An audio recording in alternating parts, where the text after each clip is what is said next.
Welcome to The Explainer. Today, we're diving into a really fascinating intersection in the incredibly competitive biotech and pharma sector. We're looking at exactly how these companies quantify their most complex, unpredictable resource, human capital. Using SASB sustainability standards, we're going to see how measuring the human element ties directly to a company's actual operational survival. So let me just start off by asking you this. What do you think is the single most valuable asset in a biotech laboratory? Now, you might be thinking it's the multi-million-dollar electron microscopes, right? Or maybe those massive robotic screening systems, or the state-of-the-art sterile facilities. But actually, it's not. The true value, the actual engine driving all of that innovation, is the highly skilled scientists and research staff operating the machines. If a company can't keep those brilliant minds around, well, all that wildly expensive equipment just gathers dust. Here's how we're going to break things down today. First, the war for biotech talent. Second, tracking employee turnover rates. Third, defining core activity metrics. And finally, measuring the final impact. All right, let's jump right into part one, the war for biotech talent. Think about it like this. Long before a patent is ever actually filed, the brilliant minds of the R&D staff are essentially a company's true intellectual property. The biotech industry faces incredibly intense competition for a very, very constrained talent pool. Because of this, standard HRBP 330A.1 requires companies to actively report on their specific strategies to attract and keep these vital scientists.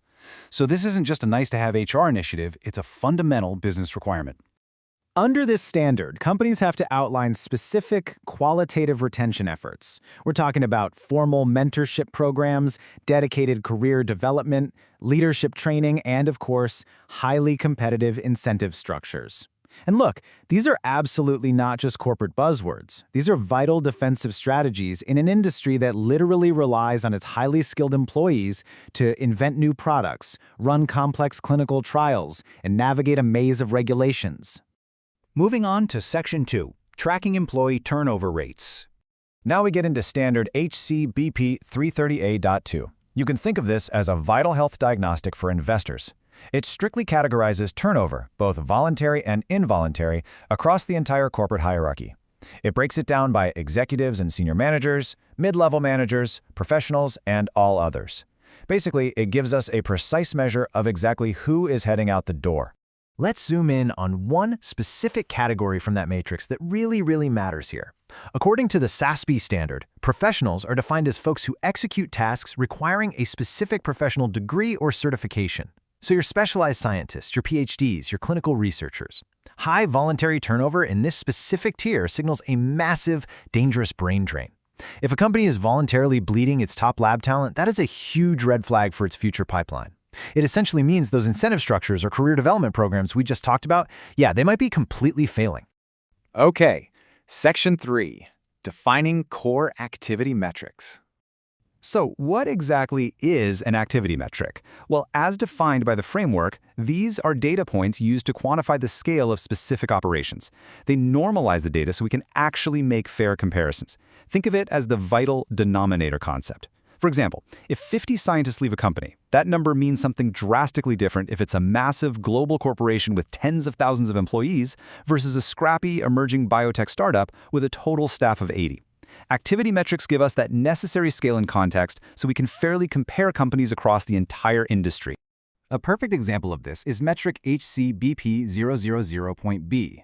It contrasts the number of drugs currently in a company's portfolio against the number of drugs in research and development, specifically phases 1 through 3. This is basically a snapshot of the company's present revenue source versus its future survival pipeline.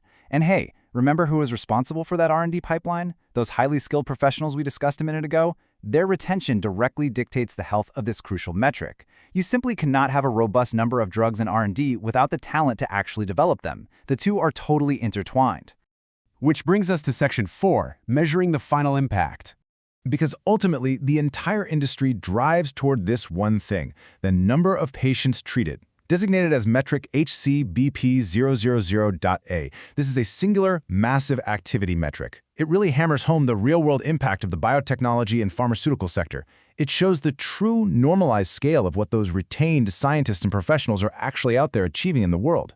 Every single successful talent retention strategy, every drop in voluntary turnover, every drug moved from R&D into the portfolio, it all ultimately feeds into this one vital number. So I want to leave you with this final, provocative thought. If a company can't retain its brightest minds, how long until its R&D pipeline dries up entirely? The data we looked at today is crystal clear. You just cannot separate the operational outputs from the human inputs. Mastering these specific metrics isn't just about practicing good HR. It is absolutely essential for a company's long-term viability and its ultimate ability to treat patients globally. Thank you so much for joining me for this explainer. I hope this helps you view the human element of biotech in a totally new light. Keep exploring the data.